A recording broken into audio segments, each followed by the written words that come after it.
천사의 소리를 듣는 것 같습니다. 아멘. 제가 요즘에 그 기적에 대한 이야기를 많이 하게 되는데요. 복음서에 나오는 예수님의 기적을 볼 때마다 참 많은 은혜를 받게 되고, 하나님은 전능하신 하나님이다. 하나님은 못하실 것이 없는 하나님이시다. 이런 믿음의 고백이 저절로 나오게 됩니다. 그런데 말씀을 읽다가 보니까요, 예수님께서 그 기적을 쫓아다니는 사람들에게 예기치 않은, 예상치 못한 그런 말씀을 하시는 것을 보게 됩니다. 마태복음 16장 4절 말씀에 보니까 악하고 음란한 세대가 표적을 구하나 요나의 표적밖에는 보여줄 표적이 없느니라 하시고 그들을 떠나가시니라, 이렇게 말씀하고 계십니다. 기적을 보고 기적의 경험을 하는 것은 너무나도 좋고 너무나도 행복한 일인데, 근데 주님께서 말씀하시는 건 뭐냐면, 그렇게 표적을 쫓아가는 것보다 그거보다 앞서야 될 것은 뭐냐면 예수님이다라고 하는 겁니다. 여러분, 예수님보다 표적이나 기적을 쫓아가는 사람이 되지 말고 예수님이 우리의 유일한 기적입니다 고백하는 저와 여러분 되시길 간절히 바랍니다. 우리 한번 얘기해 볼까요? 옆에 있는 사람에게 이야기해 봅시다. 예수님이 우리의 기적입니다. 진짜 기적은 예수님입니다. 예수님께서 여러분 우리를 위해서 이 땅에 오셨다는 것도 기적이고, 예수님께서 우리를 위해서 이 땅에서 헌신하는 모든 순간순간들이 다 기적이고요, 예수님께서 십자가에 달려 죽으신 것도 기적이요, 그분이 나를 위해서 부활하신 것도 기적입니다. 무엇보다 너무나도 큰 기적은 뭐냐면, 그 위대하시고 그 전능하신 하나님께서 멀리 계신 분이 아니라 지금 바로 이 자리에 우리와 함께 하신다는 것이 기적입니다. 오늘 저와 여러분의 마음 가운데 함께 하신다는 것도 기적입니다. 오늘 주님만이 우리의 기적이요, 축복이요, 은혜인 줄 믿습니다. 저는 개인적으로 예수님의 기적들을 쫙 보면서 부러운 사람들이 있어요. 예수님이 기적을 행하실 때에 그 옆에서 도와주었던, 그러니까 예수님의 귀한 기적의 도구가 되었던 사람들이 너무너무 부러울 때가 있습니다. 요한복음 2장의 말씀에 보면 예수님께서 가나 혼인잔치에 초대받으셨어요.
있습니다.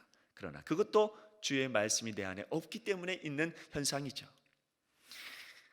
요한 웨슬레 목사님이 그 감리교 창시한 감리교의 그 목사님께서 말씀을 전하시는데 순회하면서 말씀을 전하세요. 순회하면서 천막을 치고 그 말씀을 전하시는데 어느 날 많은 사람들이 모여서 그 말씀을 듣습니다.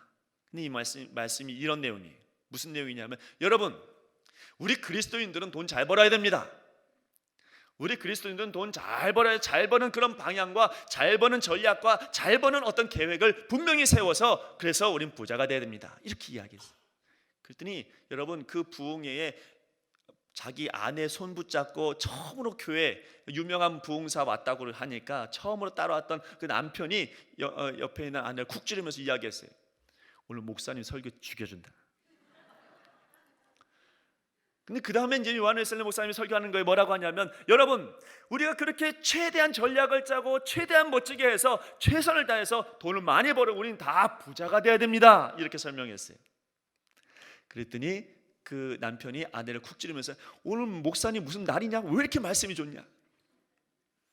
마지막에 요한 웨슬레 목사님이 이렇게 설교합니다. 여러분, 그렇게 우리는 다 부자가 되어야 돼서 그 부자가 된 그 돈을 가지고 여러분을 위해 쓰지 말고 하나님을 위해서, 교회를 위해서 써야 됩니다. 이렇게 이야기하고 그 기도회가 끝나고 돌아가는데 남편이 아내한테 이렇게 말합니다. 유명한 목사님이라고 해서 말씀 들어왔는데 오늘 목사님 설교 죽 썼다. 여러분, 우리 마음이 너무 바쁘고 여러분 너무 세상적이라면 말씀은 머무를 곳을 찾지 못합니다. 마음의 변화를 받아들일 수 없다면 너무 정욕적이고 도저히 끊을 수 없는 나쁜 습관들이 내 몸에 이미 배어져 있으면 주의 말씀이 그 마음속에 뿌리 내릴 수가 없어요. 말씀은 분명히 내게 들렸는데, 그런데 그 말씀은 일주일 동안 나에게 아무 영향력을 끼치지 못한, 여러분, 그렇게 말씀이 자리 잡지 못하는 경우가 우리 안에 있습니다. 자, 이렇게 하나님의 말씀이 있을 곳이 없다면 그 결과는 어떻게 될까요? 오늘 30절 말씀이 이렇게 말합니다. 나도 너희가 아브라함의 자손인 줄 아노라. 그러나 내 말이 너희 안에 있을 곳이 없으므로 뭐라고요? 나를 죽이려 하는도다. 여러분, 주님께서 보셨을 때 그들의 마음은 살기로 가득했습니다. 왜냐하면 살아있는 말씀이 없으니까, 생명의 말씀이 없으니까 그 안에 죄가 더욱더 분명하게 드러나기 시작했다는 거죠. 여러분, 말씀을 거부하게 되면 그 거부된 말씀만큼 죄가 됨을 기억해야 합니다.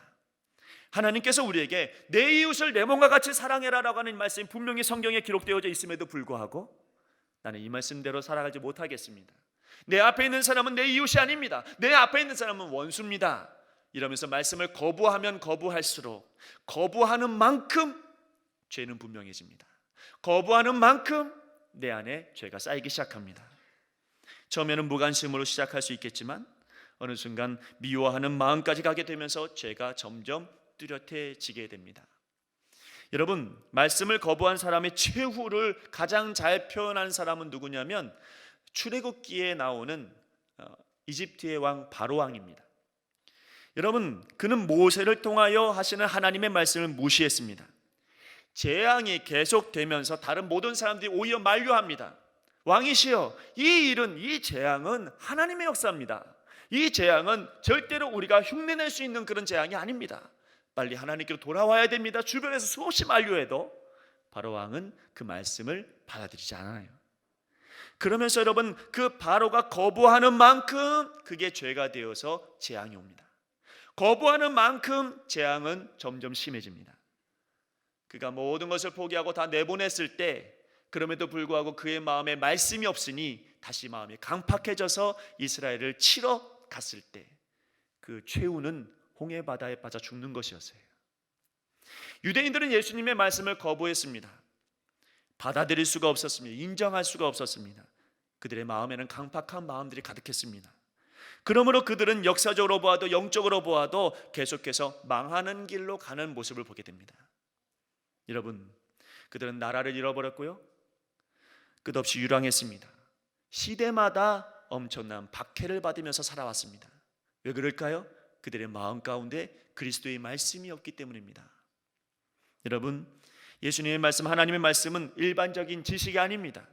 이 말씀은 곧 예수님입니다. 그분의 약속입니다. 그리고 반드시 이루십니다. 그러므로 우리 주님의 말씀이 우리 안에 거하는 순간 기적은 이루어지고 창조의 역사가 시작될 것입니다. 이제 우리는 마리아처럼요, 빌립보의 루디아처럼 말씀을 우리 마음 중심에 존귀한 자리에, 사랑의 자리에 심어 놓아야 할 거예요. 세상의 지식보다 하나님을 아는 지식에 여러분은 목말라야 할 거예요. 자기 판단으로 살기보다는 주님의 말씀을 사모하는 그 주의 말씀이 내 안에 살아 역사하시도록 기도하는 그 마음이 우리에게 절실히 필요할 거예요. 그래야 생명이 나오고, 그래야 기적이 나오고, 그래야 헌신이 나오고, 그래야 하나님의 나라가 세워집니다. 이집트 카이로라고 하는 곳에 가면 아름다운 교회가 두 군데가 있습니다. 한 군데는 공중교회라고 하는 곳이고, 또 하나는 뭐냐면 아기 예수 피난교회가 있어요.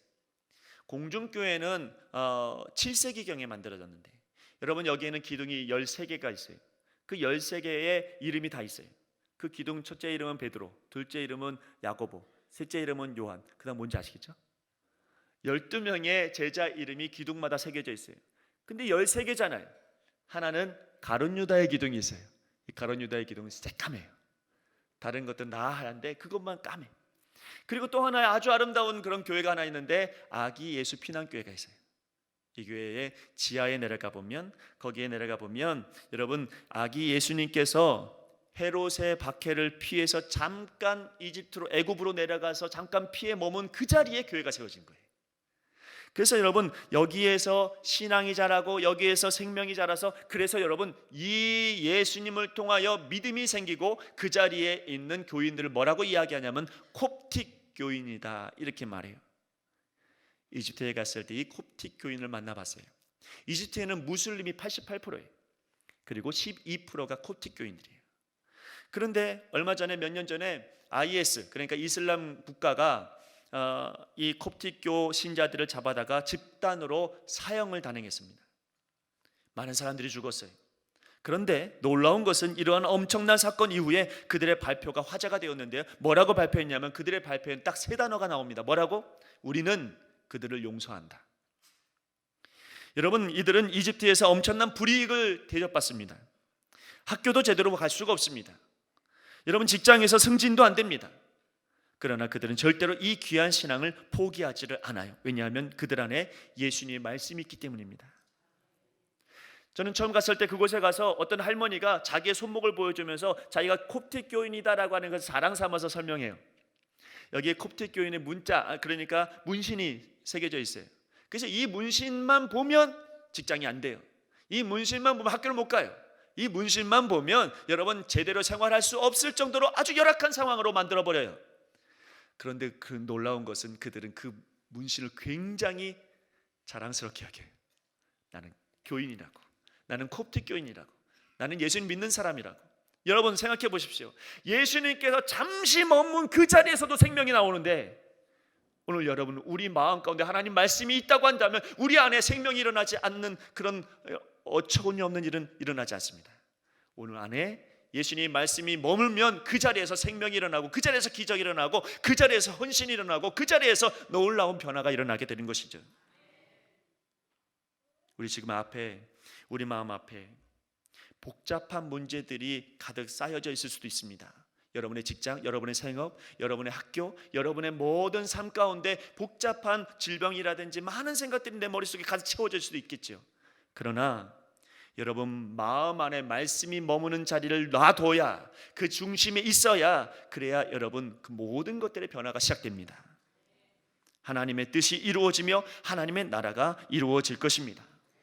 지금 우리 마음 안에는 다른 복잡한 문제들로 채워넣을 때가 아니라 오직 주님만이, 오직 내 안에 예수님의 말씀만이 채워져야 할 그런 여러분 시기입니다. 지금 그때입니다. 지금 이때에 하나님 말씀 내 마음에 새겨질 때 여러분 교회는 부흥됩니다. 내 마음 가운데에 주님의 말씀이 새겨질 때에 거기에 생명이 일어나고 변화가 일어나게 될 것입니다. 여러분 마음에 부활하신 예수님의 말씀이 거할 자리가 있으시기를 간절히 축원합니다. 거기에 기적이 일어나는 것을 믿으시길 바랍니다. 그 자리에서 생명이 창조되는 것을 믿으시길 바랍니다. 그 마음 안에 하나님의 나라가 세워지는 것을 믿으시길 바랍니다. 여러분, 어떤 것보다 여러분의 말씀을 사모하시기를 간절히 바랍니다. 그때 주님께서 우리에게 사명을 주실 거고, 그때 우리에게 놀라운 복음의 삶을 살아갈 수 있도록 인도해 주실 줄로 믿습니다. 기도하겠습니다. 하나님, 내 안에 복잡한 많은 것들 이제는 치워버립니다. 주님의 말씀만 거하여 주옵소서. 주님의 말씀이 내 삶을 바꾸고 주님의 말씀이 내 안에 있는 모든 죽어가는 것들을 변화시키며 생명 가운데 이끌어 주실 줄로 믿습니다. 아버지 하나님, 오늘 말씀이 나의 말씀이 되게 하여 주옵소서. 주님의 말씀을 내 안에 모시며 이제 그 약속의 말씀을 붙들고 살아갈 수 있도록 축복하여 주시옵소서. 그래서 하나님, 주님께서 어디든지 말씀하실 때마다 사명을 가지고 주의 일들을 행할 수 있도록 축복하여 주시옵소서. 감사하며 예수님의 이름으로 기도하옵나이다. 아멘.